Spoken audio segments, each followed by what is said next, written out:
You could have a sequence that is meaningless. Like you could have the feeling of cold next to the image of orange, next to a thought about numbers adding up to ice, just meaningless, silly conscious sequences that aren't organized in the form of a narrative structure at all. And yet here we have psychological sequences organized according to narrative structure. Like, well, why is that? Well, it seems like if fundamental reality is intelligent, then that's going to increase the probability that there's going to be these meaningful story structures in reality. I have been working on theism and trying to look for different arguments that we can make creative ways for theism. And I've come across many arguments, but these three I've never come across, and all of them, all of them are very fascinating for me. Very cool. So good to hear that.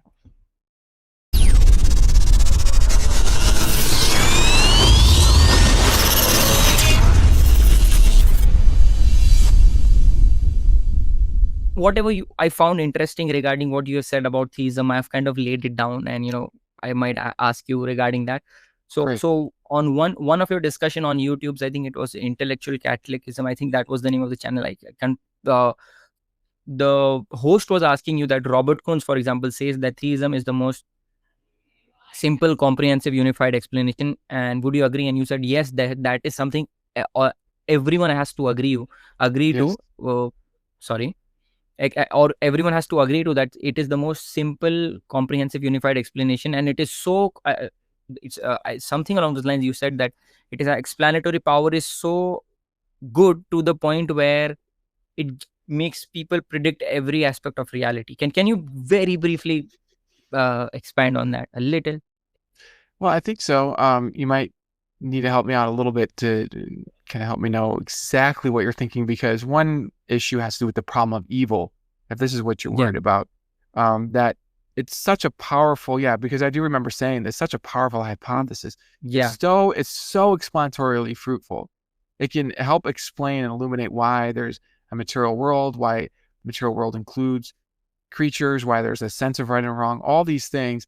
It's so fruitful that you might think that really the problem with theism is that it's too fruitful. It actually predicts too much. It's not that it doesn't predict enough. It predicts that reality has to unfold according to fundamental goodness. And you might think that if reality has to unfold according to fundamental goodness, right? Because the fundamental reality has supreme value, and supreme value implies a good nature. If it's not good, then it has some kind of defect or detraction from goodness, which is going to, I think, imply some kind of limit or boundary that would call for further explanation. And so if it's really fundamentally good, then why are there bad things that happen in the world? That's a deep question. Why isn't all of reality purely perfect? Now, why don't you just have a completely, purely perfect experience forever and ever and ever and ever? That's the question. And part of my answer here is to say, well, something would be missing, actually. It's because it's so good that it's going to be interested in certain good states of affairs that can only happen if there's a possibility of freedom to depart from perfect goodness. If you had just pure, perfect goodness with no freedom to depart from that, then you would miss out on all sorts of interesting relationships. I mean, I just think about, my favorite relationships are ones in which I've come to know somebody after being in a state of not knowing. And that means that there's some state of limitation where I don't have all knowledge. I get to discover somebody's love for me. And when it's uncertain whether they'll love me at all, because it's uncertain, it opens up opportunities for courage, for compassion, for exploration, all sorts of interesting, positive things that we see in stories. When we watch a movie that has some conflict in it. Well, why? Because the great things in the story come through the possibility of tension, character development, displays of courage and virtue and of triumph. When there's uncertainty, when you don't know if the ending is going to be good, that's when you have opportunities to love, to stretch yourself. So all these experiences would be impossible if there was no possibility of departing from goodness. So my own view is that, if I can just be explicit about it, I really am convinced of this, that God allows there to be departures from the good in order to achieve certain kinds of experiences that actually contribute to something even greater. For all the beings can get access to the greater knowledge of certain good states. And this happens by allowing the possibility of departing from the good. So I'd actually turn the problem around and say, if fundamental reality were mindless, I wouldn't expect any story structures to occur. I wouldn't expect any conflict to occur. I would expect there to be conscious beings that could wonder how we got here and be developing their characters. That's if fundamental reality is mindless. If instead fundamental reality is intelligent and supreme and good, then I would expect the kinds of things that we find from good authors of good stories, namely conflict, character development. It's not the conflict as an end goal. It's that the conflict opened up something great, the development of characters. So I think our characters are being developed through the fires of life, and the fires of life allow us to grow and build our relationships with each other in very deep ways, very profound ways. And our lives on the earth aren't over when our bodies go away, that we continue. So the development is not lost. And I think this because I have independent reason to think that that's what a perfect foundation would be interested in developing our characters and continuing our existence beyond our death. Yeah, and that could be even more deeper on a meaningful level in some way. Yeah. So what I find really interesting in your work, and I would recommend people to follow you on X, because you have very intriguing and interesting posts which you post regularly. One of them, I think, which not a long time ago you had mentioned, which was one of your X posts said that suppose you had a poll about, suppose you have a choice between two totally immersive virtual reality simulations. Option 1 containing a painful conflict or challenge. Option 2 containing no pain or no challenge. One of these was made by an indifferent AI, while the other was made by a supremely wise and loving inventor. You aren't told which one. Which simulation would you enter? And I think most of the people chose the simulation with pain. So do you think you were getting at somewhere here, which we are discussing in some way? Yes, absolutely. That, even without knowing which theory of reality is correct, you have some intuitions about which kind of world you'd rather be in.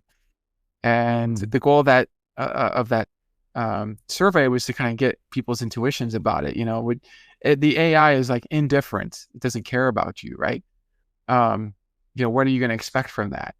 The idea is that if you have a benevolent, loving foundation, there's actually a pretty reasonable expectation that there would be opportunities for challenge and development. And it seemed like most people had that intuition as well from that survey. Right. What did you take from that survey? It's been a while since I posted that. Yeah. What did you think about it? Yeah. So from that survey, I felt that, yes, there is some intuition that, that if we have a wise being, it's not very arbitrary to expect something like a challenge or something like a test coming out from that reality. And then I felt that, maybe this is hitting to a deeper intuition where we are okay with, we can, expect something like this. So when atheists, they try to pose a challenge by using the problem of evil, the point I think that they try to derive is that, it's an evidential problem, because this should not be expected in theism. But what you are getting at, I think on a deeper level, it is kind of answering that objection by showing that that's not the case. It's the other way. It's actually the other way. I think you wouldn't expect the challenge on atheism. You wouldn't expect it. Whereas on theism, I mean, it's fascinating. My children, I've got 6 children now. Oh, wow. One of them is 2 months old, but some of the older ones, they're able to play video games, and they will on purpose subject themselves to a challenge. If they're bored, they'll on purpose go into states of danger, states of limitation, where they can fail to achieve what they want to achieve. And it's like, well, why would we do that? Why would we watch movies where there's conflict in those movies? It's like, why do we do that? Well, I think there's something of value that comes through the challenge, that comes through the conflict, and we intuitively recognize that. And so it seems to me like if I turn on a TV and I put it to a random station, and there's some kind of like show, with a drama, with conflict. I understand that that's not evidence of a mindless cause, that actually is evidence of some kind of intelligence producing that drama, that arena. And even a good being can produce contexts and where there's challenges. We even voluntarily come into challenges. It's what we want. We desire that. Now, there are hard cases. I don't pretend to explain all the hard cases. There's a lot more we could talk about there. But that, if we just consider what would you expect if God does exist, I think you would expect there to be some events where there are challenges that have value. And I think you would also expect, because God's mind would be infinite, God to have reasons sometimes that you don't know what they are. So you would expect not to have all the answers. You'd expect some mysteries. I think if God does exist, you'd expect there to be mysteries. I've been talking about this in my classes recently with some conviction, because I think that we intuitively understand that if God has an infinite mind, you don't have to believe in God to understand that if God exists, if God has an infinite mind, then you would expect a finite being to not know all God's reasons. You'd expect there to be some mysteries. Now flip it around. Let's say instead, fundamental reality is mindless. Let's say instead you turn on the TV and you put it to a station that's complete static, and you know there's no intelligence behind the static. How likely would the pixels on the screen randomly turn into characters just by chance, and then begin to play act a drama where they're wondering how they got here, and there's heroes developed through the conflict? Right. Basically zero. You would never expect a mindless reality to turn into a story of any kind, let alone a specifically soul developing, character developing story. You just wouldn't expect that. So this is why I actually think that evil and suffering itself is evidence of God. It's not even evidence against it. Even the mysterious evil for which you don't even know why that happens, is predicted. If there's an infinite mind, you wouldn't know all God's reasons. Whereas if it's mindless, you wouldn't predict that. So I'm turning the tables around here. That was very insightful. One thing that I can just say is, even if we turn to religious scripture, specifically the Quran, we have one verse where, when the human project, when God was about to create Adam and send him to earth, the angels were asking, we can learn a lesson from this story, where angels were asking God, why would you create such a creature which would cause some kind of havoc or corruption on land? And then God says, I know what you do not. It does imply that God is indicating of there being a mystery, there being wisdom behind it. We're not told what that is, but there is something like that. Yeah, and we should expect that. We just should expect ourselves to not know everything if God does exist. That's what we would expect. Even if you think that God would want us to have knowledge, we know intuitively that there's some value in discovering things. So why wouldn't God want us to experience the joy of discovery over time? Maybe part of the challenge of life is precisely the challenge of not knowing how things will end. But that's what opens up the possibility for us to actually respond in the state of not knowing in ways that are virtuous, courageous, loving, kind. And then we can discover a treasure. You can't discover a treasure if you already know it. So I do think there's something about discovering God through the search that itself is valuable. Right. Well, one thing, if I can add to, which is very interesting also regarding your X page, is you were quoting someone who said that to rationalize evil, he needs an afterlife. And you said fair. And you were mentioning something like, if I have to quote you, I wouldn't say that it's a cost of theistic theory though, but an implication. If you are a theist, you could think of suffering ending in a tragic way as an evidence for an afterlife. Yeah, so I think that's right.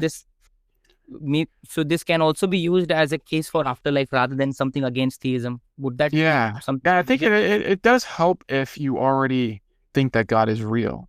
So if you have evidence that God is real, then that's going to give you evidence that there's a good reason for all the evil and suffering. And it seems to make sense to me that if God is real, God would be interested in using everything for long-term value.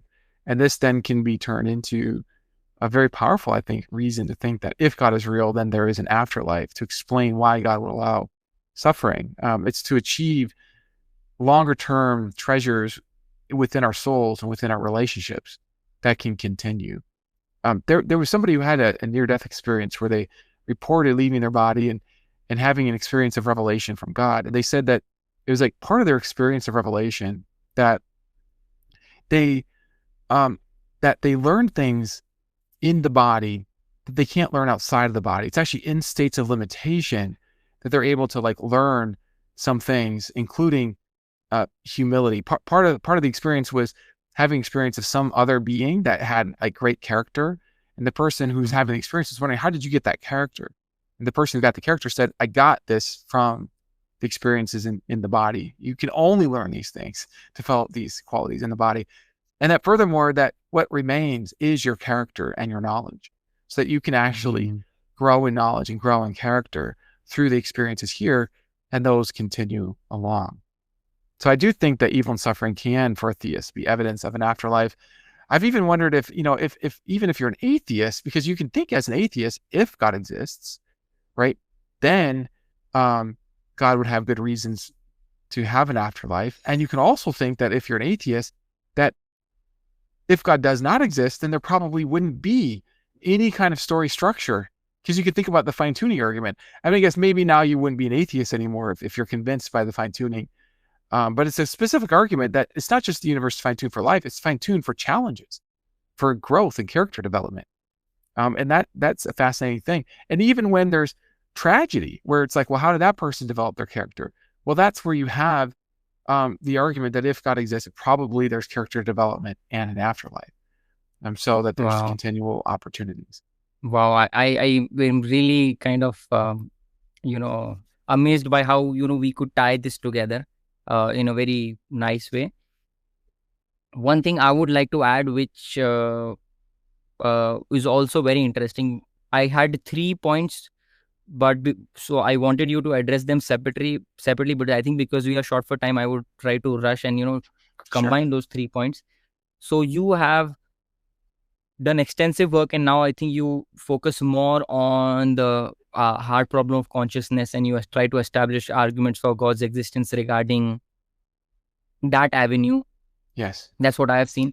And something that I found very interesting was your take on consciousness on one of your own videos on your channel. Some a lady was interviewing you, and where you mentioned specifically that someone claiming, and I'm paraphrasing, I don't know the exact wording, someone claiming that mindless matter producing a mind is even worse than a contradiction. So you said something like that. I want you to address that. Secondly, allow me to make all of these 3 points together, so we save time. Second thing you mentioned was on your X, you were mentioning someone was talking about the Almighty God who parted the sea for Moses and the Israelite in this is the same God who work miracles in your life. So was some discussion of miracle was going on, and then you were like, perhaps, but not as much of a miracle as generating conscious experiences from molecular motion. So you were trying to show that this is more of a miracle than the miracles that we have in scriptures. Yes. So I'll move the third point later on. Yes. Okay, so if you can address these 2 points. I mean, I draw this out in my book, Who Are You Really? And I talk about construction challenges. The reason why I say that getting mind out of matter, mindless matter, is worse than a contradiction is that there are more problems with it. So, with contradictions, there's basically one main problem, that A and not A can't go together. That's the problem. There's one source of incongruence. There's a reason reveals that A and not A can't go together. Whereas when it comes to generating a feeling of love out of chains of carbon atoms interacting, there are many different types of problems. I talk about you mentioned the hard problem of explaining in principle how the qualitative aspects of the feelings could arise out of spatial aspects of matter. There's an explanatory problem. That's just one problem. There's also a binding problem of explaining how many different things come together to form a unified conscious center. So it's like, if I shake your hand, then we make spatial contact, but we don't thereby form a third being that has your thoughts and my thoughts and has its own unified experience. So there's a further question explaining the binding of consciousness. there's also this kind of causal exclusion problem, which I think is an in-principle problem for how a mind could actually do something, like reason through an argument where the reasoning makes a difference in the world if the mindless states are the fundamental states. So like think about like chemical reactions going on in your brain, and those chemical reactions are based most fundamentally on like little bits of mindless matter. And if those bits of mindless matter are causing everything that's going on in your brain, including your reasoning, then your reasoning is fundamentally based in mindlessness. And so that mental aspect is not causally making a difference because the mindless is causally excluding the mental. And we can go on to sharpen this analysis and why this is a challenge that philosophers from different perspectives are wrestling with. That's just another one. There's also a problem of your own identity through time. This is one of the deepest problems. Like, how can you as a being be the same you from one moment to the next? Even as your atoms are going in and out, you have different atoms. How do you account for the identity of you through time? If you were just built purely out of the atoms, that's not going to give us an explanation of how you could exist. In fact, I think you can argue that you can't be explained that way. That's impossible. So there are many sources of impossibility. I also have a theorem that I deduce from very intuitive principles. And I say intuitive, these are principles I think you can verify directly through consciousness of your own thoughts. It's a theorem that I talk about in my book called the mindful thoughts theorem, which basically says that you can't make thoughts just out of mindless, prior mindless states, not possible. And you can deduce this from more basic principles that you can get through just paying attention to what thoughts are. And I'm not going to go through my deduction there, but that's another argument, and all these arguments together show, I think, that there are many, many, many different kinds of problems with getting the mind out of the mindless.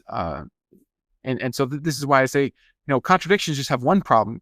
And philosophers debate whether maybe you could have contradictions, and we could debate anything, right? But there is a problem of, A and not A. Your mind kind of says A and not A don't go together. That there's something counterintuitive about that. You're using intuition to support the problem of contradictions. Whereas getting mind from the mindless, you got lots and lots and lots of different problems. So yeah, I mean, I'm quite serious. Like, I do think it's worse. It's more problematic than getting than producing contradictions, because there's just more problems.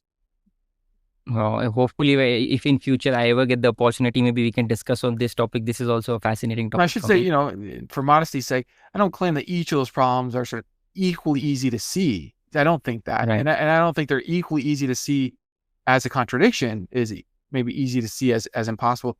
But in my experience, as I've looked at these problems more closely, that's where they sharpen in their problematic nature. And I'm not the only one. I mean, there's a reason that there are many, many philosophers who have come to either eliminate consciousness because they don't think it can be explained in terms of mindless matter, or they've come to think that mind is fundamental somehow to our reality. This is a very common path that philosophers take. I mean, this is a path of Bernardo Castro, this philosopher of mind who came into the field as a naturalist, as an atheist, changed his mind through his research, thinks that mind is fundamental. Philip Goff, another philosopher, even Paul Draper, who's known in the philosophy of religion area for his arguments against God from evil, has told me that the hard problem of consciousness leads him to think that more likely than not that some kind of mind is actually fundamental. So this is a path that people take, and others take the path that, well, the mind just doesn't exist if we can't explain it, and so there's a reason philosophers are taking this path, and it's because of these problems of consciousness. There are many of them. Okay, talking of Paul Draper, something very irrelevant came to mind, not directly connected, but if you can address that, Paul Draper has one argument that aesthetic deism, he tries to create. How would you address that? Is there a brief way to address it? If not, then maybe we'll move on. Is there a brief way to address aesthetic deism? How does he define aesthetic deism? So basically, he tries to explain that there's a being which is not maximally good in some way, and the deistic concept of God, which is more focused on aesthetic things rather than more things that are morally good. Yeah. Well, so I guess I would have two general thoughts about it. So one thought is, I think you have a simpler view if fundamental reality is purely maximally great in all the respects, rather than that it's great in some but not others. I think the kind of mixed theory of fundamental reality is more complex. And so for that reason, it's less probable intrinsically. I think also the mixed view invites the explanatory question, like, well, why is it mixed in this way rather than in a different way? But the fundamental reality obviously doesn't have a further explanation because it's fundamental. So this is another reason why I think the fundamental reality is not going to be mixed. It's not going to be like aesthetically great, but then morally not so great. I think it'll just be great in all respects. It'll be purely fundamentally perfect, maximally great. So that would be, something that I would think about that aesthetic deism. But I mean, having said that, I mean, it's deism is, still a form of theism, right? I mean, so I think the closer you get to theism, like, the more theism you have, the more attributes. What I'm trying to say is, you can explain more if you take more from the theistic hypothesis. That's where you get the explanatory power. So I think that does point towards theism in general. Okay, so coming to what we were talking about consciousness, you had one slide, actually one entire video with the thumbnail like, you are indestructible. So I think you were trying to argue that, there is something within us that is beyond matter and like, just atoms and molecules. Can that itself be an argument for or can be used as an evidence for the afterlife? Yeah, I think so. In fact, in my book, at the end of the book, I write this argument, I share this argument for an afterlife that you are not going to be able to be destroyed based on the same kind of considerations that we just talked about in terms of the problem of constructing you out of mindless matter. Like if you can't be constructed out of mindless matter, then you're not going to be destroyed just by removing mindless matter in sort of a symmetrical way. And I draw this out. It has to do with the kind of thing you are. It takes some time to make the argument. The kind of thing you are is the kind of thing that is a conscious self, where you can be aware of what that is through inner self-awareness. And that inner self-awareness reveals something about you that's not just atoms in motion. It's something that exists, I argue, without being constructed out of matters, atoms in motion. And so even though you're deeply integrated with the material world, you're not built up out of that material world. And so you won't go away. You won't go away if the material world scatters. Rather, what happens is that you lose access to this world. It's sort of like if you are accessing me right now through the computer. If the computer gets destroyed, if my computer gets destroyed and your computer gets destroyed, I have no access to you. If my computer gets destroyed, I have no access to you. If your computer gets destroyed, the access is gone. We can't access each other. So computers facilitate access. I think our bodies, our brains facilitate access to conscious beings in this world. And without the brains, we no longer have that access. But the person doesn't go away. You can't be destroyed just by scattering the particles, because your identity is not rooted in those particles. You're not built up and explained in terms of those particles. This is why you continue to exist from day to day. I have an unpublished paper that I've been working on. I've sort of let it sit on the shelf for a while, but something I want to come back to, where I'm going to argue with a colleague, Andrew Bailey, that if you can survive a day, then you can survive death. Because it's the same reason, like if you can be the kind of being that maintains your identity through a day's change of material atoms going in and out, if you can survive that, then it's because you're the kind of thing that doesn't depend on those atoms. And so by the same principles by which you could survive a day, you could survive death. And so we draw that out. It takes a little bit of work to draw that out, but I think the case can be made that if you can't be constructed, I mean, think it's like if there's some bricks, okay, and those bricks don't construct a vase on the table, then if you destroy those bricks, the vase on the table won't be destroyed either, because you didn't construct the vase out of those bricks. The same way, if you're not fundamentally constructed out of mindless matter, that's not how you're made, then you're not destroyed by the scattering of mindless matter as well. All that happens, in my view, is that you lose your access to this world. You don't die. Your access to this world goes away. Wow, that's I'm still thinking of that analogy, and that makes a lot of sense. It fits well.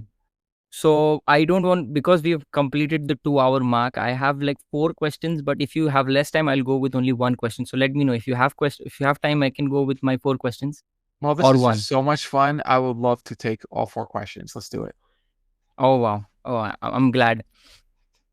Uh, so so for so one thing again regarding your X page, uh, you are working on. Okay, just give me a minute. I took the wrong one. You on your X page, you have you were preparing for a debate previously, Yes. and and then in your preparation, you were talking about explanation, and you were trying to show how there are these 10 things which theism explains very well or gives Yes. you a good explanation for. And let me highlight all of those 10 things. Yeah, and I think I linked that to my blog. And that debate is still on. It just it'll happen at a later date. So this is with Okay. the Oxford philosopher Peter Millikan. So we have it scheduled either for this next fall or possibly the year after that. We're working out the details. But I have that at my Worldview Design Substack blog as well, where I talk about these things that theism better explains. Okay. And you know, I went through that blog and it was brilliant. So I would attach it on the screen and people can see. Now regarding those 10 things, let me see what we covered. So we covered. So you mentioned existence. You mentioned Yes. fine tuning. You mentioned consciousness. I think we covered all three. The fourth is mental causation, which is basically. Are you talking about reasoning here? Reasoning would be an Like example of mental causation, yes, but it also includes just the intention to raise your arm, the intention to drive your car, and then discovering that that intention is correlated with physical changes that correspond with it. okay, I get it. So oh yeah, so there's your mind has the power to move physical objects, basically. Yeah. Yeah. Yeah. Yes. Then you mentioned something like conceptual space. What would that be? This might have to do with that counting argument. I'm trying to find my list here. I'm going to my blog. But yeah, my counting argument that there's more conceptual space than material space. And this is because even though there are maybe like infinitely many conceivable material states, there's a larger infinity with respect to conceivable conceptual states or mental states. And this is because for any group of material states, there's a conceivable sort of thought about that group. And then by Cantor's theorem, you can deduce that therefore there are more, the kind of infinity of the kinds of thoughts is going to be larger than the kind of infinity of the material states. And then if that's right, well, this is, let's say, better explained in terms of a foundational mind. That if there's a foundational mind, then that would explain why the mind is sort of greater than the matter. There's more mental space than material space, because the foundational mind is a basis for both material space and mental space.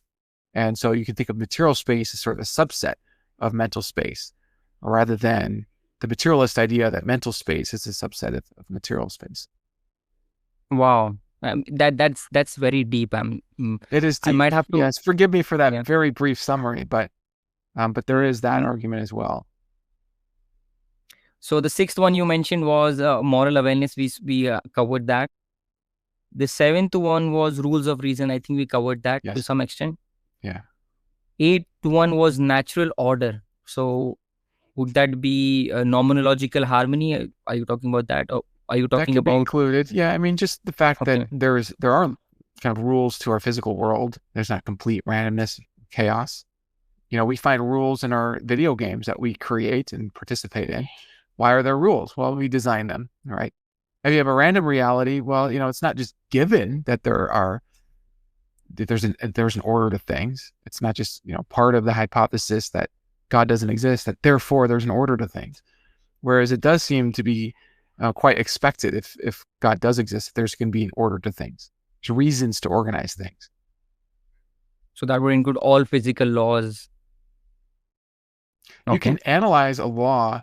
So Peter Van Wagen, a metaphysician at Notre Dame, he has a theory of laws as themselves propositional structures. So propositional structures are structures that we know in our own thoughts. Like, so the thought that roses are red, the thought that massive objects attract each other. So all laws have a thought structure. And so, thought structures, you might think, have their home in a mind. Yeah. Like if it's because there's a foundational mind that would predict that there'd be thought structures that we call laws. So you can think about this in terms of the metaphysics of like what laws are. And then why are there things in reality like that? They're very familiar things, but why are there thought structures? Why are things organized according to thought structures? Well, maybe because there's a foundational mind that would help explain that. Okay. That's interesting. And then the ninth one you mentioned was soul developing experiences. What would that be? So yeah, we talked about this in terms of, even conflicts can contribute to greater understanding. And I continually find this out in my relationship with my wife, Rachel, where maybe there's some kind of misunderstanding and then I experience a certain amount of pain from the conflict, but that pain opens up a door to greater understanding on a deep emotional level where it's like, wow, that's so interesting to understand, like how I can connect with you in these ways that I didn't realize. And so there are opportunities to grow that come through the challenge. And so these are soul developing opportunities. And I wouldn't expect that. I mean, just again, you put a TV to a random station where there's no intelligent power behind the station, and you're not going to get any kind of drama just randomly, mindlessly emerging. Like even if the pixels just randomly form shapes that look like characters, those characters aren't going to actually have experiences and have soul developing experiences. It's just probably not going to happen. I think it's impossible to happen. So since there are soul developing experiences in our world, that seems to be more likely if fundamental reality has some kind of mental reality. Yeah, with the example that you give, I can completely relate to that, the soul developing. I just reading that, I did not know what the context is, but now that you give me clarity, it makes a lot of sense. The 10th one and the last one, which you mentioned, is narrative structures. What would that be? I'm thinking of the story structure that we find in our lives. So you can sort of describe your life as having a story structure, and you can describe each day as having a story structure. There's episodes, there's scene transitions, there's plots and characters and developments. History is itself a story of human civilizations and individuals and nations. There's large stories, there's small stories, there's stories inside stories. This is familiar. I mean, I always tell my students, don't mistake the familiar parts of reality for the insignificant parts of reality. Things are so familiar to us that we think that they're not significant because they're familiar. But actually the things that I would argue, things like thoughts, your own existence, the story structure of our lives, these are very, very significant things. Reality didn't have to include, if you just take a random conceivable reality, it doesn't have to include stories. You could imagine, I mean, if you want to take an atheistic model, you can imagine an atheistic theory where fundamental reality is just mindless blue dots that unfold to produce planets, and that's it. Or even creatures that are unconscious, or even creatures that are conscious, but there's no psychological sequence. Because I mean, we just take for granted that, oh, well, once you get consciousness, well, now we could get every other consciousness. It's like, well, no, I mean, you could have a sequence that is meaningless. Like you could have the feeling of cold next to the image of orange, next to a thought about numbers adding up to ice, just meaningless, silly conscious sequences that aren't organized in the form of a narrative structure at all. And yet here we have psychological sequences organized according to narrative structure. Like, well, why is that? Well, it seems like if fundamental reality is intelligent, then that's going to increase the probability that there's going to be these meaningful story structures in reality. So I think of the story structure as kind of an organization of many other things we talked about. The existence of minds, the existence of matter. But it's more than that. It's also the sequence of events. It's Wow. a sequencing. Yeah. It's a meaningful I never thought of sequencing that. with psychological drama, that develops our character. So that's something I've been thinking about and working on recently. I gave a talk last semester about a story argument for the existence of God.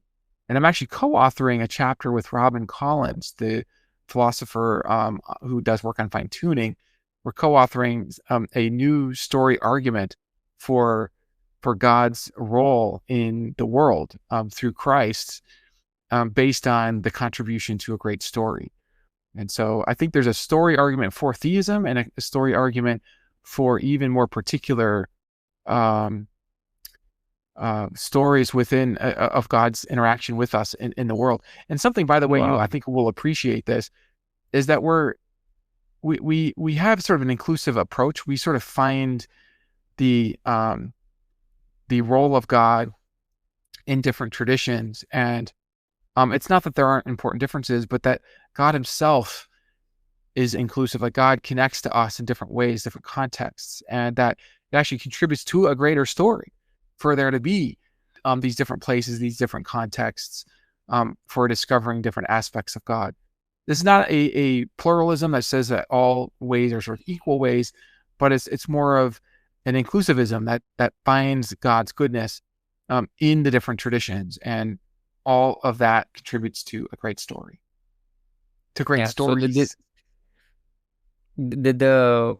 the narrative structure, that the one now that you mentioned it, I mean, this is something I've never come across. And, honestly, this is mind-boggling that I never thought of that. Yeah, you can also talk about the organization of these things, and that could also be an argument.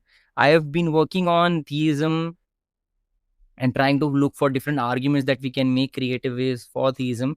And I've come across many arguments, but in this 10, 10 points, specifically the conceptual space one, the soul developing experiences, and the narrative structures one, these three I've never come across, and all of them, all of them are very fascinating for me. Very cool. So Happy to hear that.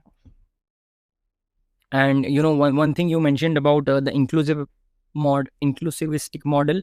Yes. I'm still thinking about it. It sounds interesting. From an Islamic perspective, we have this view that God has been sending down revelation across different times and different places. So we believe in multiple prophets. We include also Jesus as being one of the prophets of God, Moses, etc. So I don't know if it wouldn't completely fit in the inclusive models, but there is some overlap there in some way. And that actually moves us to maybe the second last or the last topic, which is also very interesting, which you do on your YouTube channel, which is something like, you have this video of a 4-year-old. Is that your daughter? I don't know. Yes, my daughter Lana. Yes, she's 12 now. Okay. Wow. Oh, so that's quite old now. So you and her discuss, and you say that you haven't taught her anything, and priorly you haven't informed her about what to say and what not to say, and then you and her, they discuss about some questions about who created the world, etc., etc., and then she says God, and then you ask some questions about God. And it was quite fascinating that she was coming to the same conclusion. Of course, a 4-year-old does not have the reasoning abilities, but she was coming to the same conclusion that the reason of the light of reason would give us. So I could see there was a very nice overlap with what kind of intuitions we would say, or natural dispositions that we have about God. Some of it, not like in a full sense. We don't have a complete theology as children, but there's some very interesting overlap there. And I really like how you are also doing some aspects of, like, incorporating some aspect of cognitive science in there. So what is your view regarding this overlap? I mean, she might have picked up some things from hearing me talk about my ideas, but yeah, I mean, I asked her, where did you get this from? She said, my own mind, and so I do think that, as you point out, there is a kind of intuition that children who aren't, corrupted by philosophy or whatever, have, which you can kind of ask them questions like, well, what do you think about this? I often do this with my children, and you can draw out, I think, kind of more universal intuitions. And, the argument from contingency is one where it does, I think, tap into more universal intuitions. So it's kid tested and philosopher approved. Or is it the other way around? Philosopher tested and kid approved? I don't know. But yeah, I think it does tap into universal intuitions. And so, like, one of my previous guests was Dr. Justin Barrett. You might have heard about him. Mm. And he and many others cognitive scientists have done a lot of research on these subjects, and they demonstrate how we have this natural disposition about belief in God and some aspects of God that, we untaught beliefs that we have about that entity. So my question now was, in our model, where we are talking about theism more broadly, this is also something which we can incorporate, which is non-inferential belief that we have about some aspects of God, which we are born with. Wouldn't this also favor theism in one way? And then there's one argument against God's existence, which is divine hiddenness. For instance, where people, and you give a brilliant answer in your book, how reason can lead to God. I wanted to ask you, if we incorporate this aspect, which is human beings are born on a natural disposition, some natural disposition towards God, wouldn't this be a defense from divine hiddenness, because that entity is giving us this natural disposition to believe in him? And many people, without any inference, can believe. Many cognitive scientists told me, Justin Barrett told me, he and many other cognitive scientists would say, even if you leave a group of children on an island and don't teach them anything, they can still come up with a concept of God. It is very likely. Yeah. So is that a defense we can use for divine hiddenness? What would you say? I think you can play a role for sure. I remember Alan Plantinga, one of my mentors, said something very similar, that in different cultures, people sort of naturally develop belief in some kind of like higher power, supreme being. Children do, even in cultures that are more atheistic, that the studies indicate that they would be intuitively forming that belief even prior to it being kind of washed out by the culture. It's a kind of more universally accessible belief. On the other hand, I mean, you might then raise the question, well, then what about those for whom that belief doesn't sort of retain its structure? Objections come in, questions come up, and many of them want to believe in God, so why isn't God more evident? I mean, in there, I think there is a value in searching and also in having relationships and having people who can, be kind and generous in conversation, and not try to make other people into projects, but to listen. There's something about the values that come through different views that are important here. So, I don't think sort of universal tendency to believe in God kind of like answers the problem of divine hiddenness. I think there is still that problem, because that belief can be washed away. And so, well, why isn't God more evident? But yeah, I mean, it can help explain at least why it is that, or at least point to the idea that there is a kind of universality there. It's not just because I think sometimes people have this worry that belief in God is sort of as arbitrary as the religious culture in which it arises. And it's like, well, what came first, religion or belief in God? Well, maybe they sort of come together because, maybe there is a kind of general belief in some kind of supreme reality that is independent of particular religions. It's more universal, right? It's not arbitrary. There's a kind of simplicity to it. And then this explains why that belief shows up in the different cultures in different forms. Yeah, that's interesting. So on a broader sense, what else do we need to add on to answer the divine hiddenness problem apart from this? Maybe different things. I would say some more reasons to explain why God is not sort of evident to everybody all the time. I mean, even if you have sort of natural reasons to believe in God, those reasons can be blocked for various reasons, or you might not have those reasons. And so,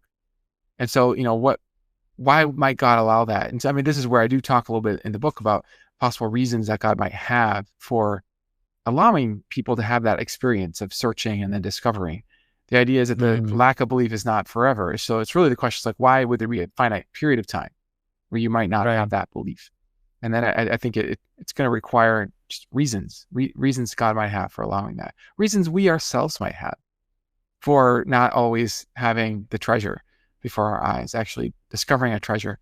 And sometimes, if something is a discovery that takes a long time, there's more of a value for it as well. I think about like Antony Flew, one of these non-theist philosophers who's very famous for arguing against theism and arguing for atheism in his career, came to believe in God later in his career, and he describes that journey.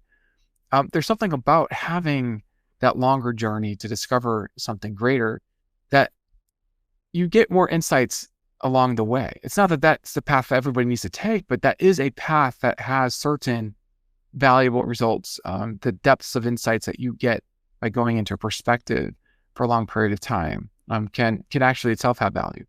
So that's not itself a complete answer either. It's just to say that I think an answer is going to involve reasons for allowing there to be a lack of belief. And I think those reasons can also maybe vary from person to person. There may be many different kinds of reasons that explain this. Yeah. Wow. You don't need just one reason. It's almost like, I think, a mistake people make sometimes in the problem of evil is they look for one reason that explains like everything. It's like, well, maybe there is no one reason that explains everything. Maybe God has lots of different reasons and they all work together. Some of which we can know, some of which maybe we don't yet know. But there are many, many reasons. So, like, I agree with what you said, and I'm just reflecting on the whole conversation that we have had. We have covered a lot of ground. I myself have not seen a video where, so much of, like, I'm so glad that, we swiftly were able to cover so many different things. One thing I just want to like to add, and I'm not going to take more of your time, maybe one question here, and then, something about your work I'm going to ask you, and then maybe we can end the discussion. Are there aspects of God that we can never comprehend by reasoning? Like there is, where there has to be some gap which only revelation can fill in. Well, I was initially going to say maybe, but it's hard to see by reason what they would be. But I think I might be able to say something more, because I think that anything that is a necessary truth, I think, is in principle open to discovery by reason, in principle. That you can sort of see the truth directly or deduce it from other truths, at least in principle. But there might be aspects of God that are not necessary truths, or more contingent truths, ways that God shows up in the world where you need some kind of more empirical evidence or contingent data to discern those things. So it might be there are different types of truths about God. Some of them are open to reason in principle, others are not. If they're contingent, then I don't think reason will just get you there. Okay, so can there be something like, for example, we get some revelation provides, like this is just hypothetically thinking, that there are some attributes of God that only revelation guides us towards, because maybe why our reasoning we yet haven't reached that point. Yeah, maybe not. Yeah, because we haven't reached that point. Even if in principle it could be revealed to us through reason. If there are essential attributes of God, right?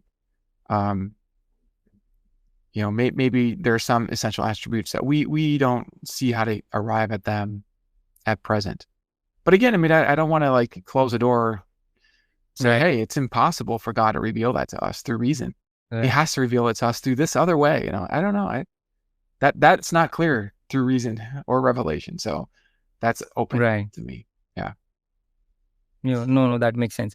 But also, for instance, reasoning can also itself open a doorway for revelation, and then we can accept revelation, and what revelation says is by default what we have to accept. Absolutely. At least that is another way where we can establish.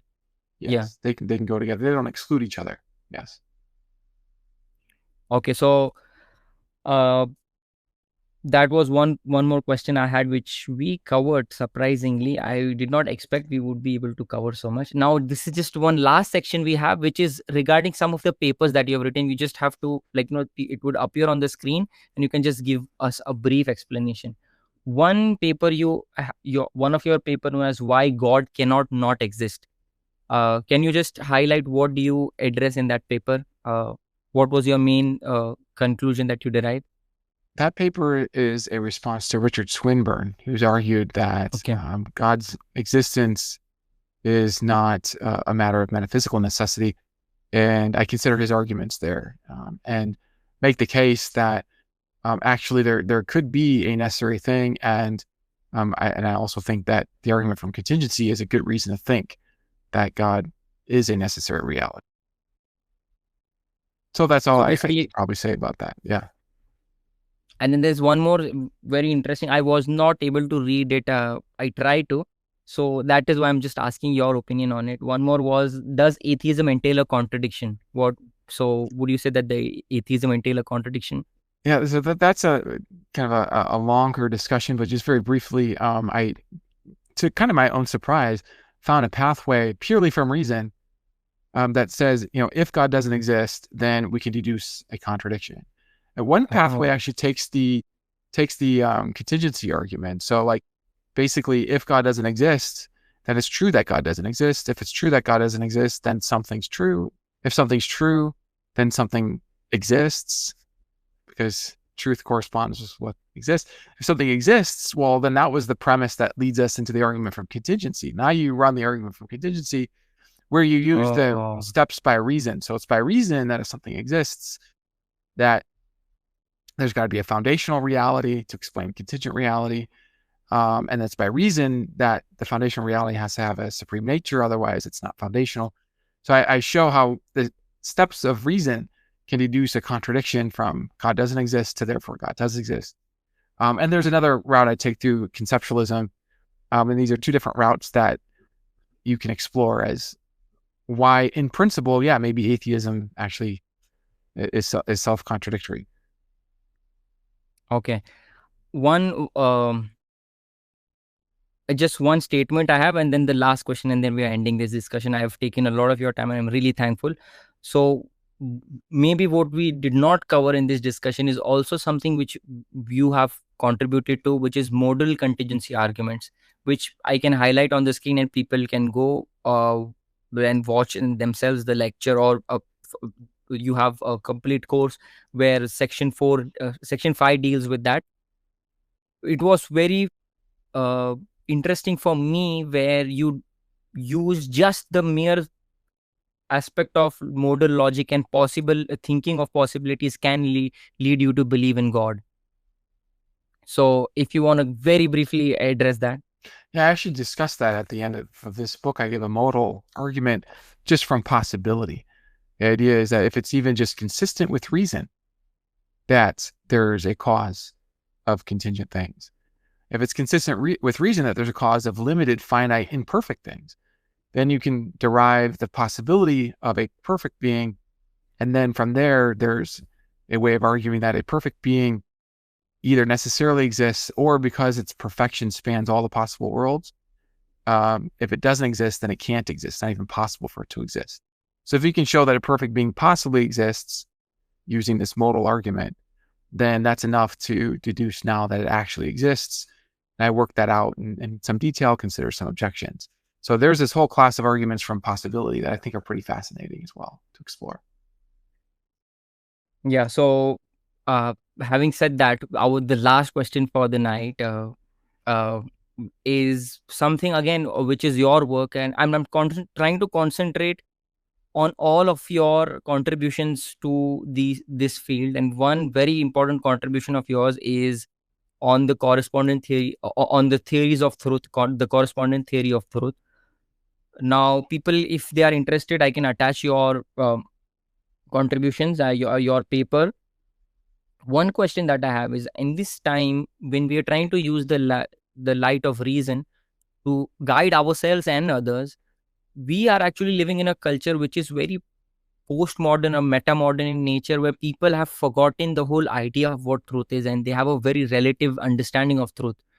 So how would you, because for the light of reason to actually start, people have to actually understand an objective idea of truth itself. But unfortunately, some people having this idea of the postmodern idea of relative ideas of truth is another, door that's shut from them to access the full light of reason. So how would you address that? I do think that even if there is a concept of truth as relative to your perspective, that doesn't preclude a concept of truth as corresponding with something outside your perspective. I talk about this with my students because, I mean, even if we allow a concept of relative truth, there is still a question about, is there a reality outside of your own perspective? I mean, can you have thoughts that correspond with, as in are true, about things that are not in your own perspective? And I would argue that reason itself reveals that there is, because it's by the light of reason that you can see that 2 + 2 = 4 doesn't depend on whether you're seeing that 2 + 2 = 4, because by reason you see that there's a necessity to it. It's invariable. 2 + 2 must equal 4, but you don't must think about it. So therefore, it equals 4 even if you're not thinking about it. It equals 4 apart from your own perspective. Also, I think it's just ordinary common sense that there are people like you who have thoughts in your mind that aren't in my perspective, because I don't have access to your thoughts. And so now I can form thoughts about your mind. I can have the thought, you're having thoughts, and then that thought in my mind is either true if it corresponds with the reality that, you are having thoughts, or if you're not, then my thought is not true. So I do think there is this correspondence notion of truth that it's not just relative to your perspective. It is actually corresponding with the reality independent of your perspective. And you can motivate that with examples.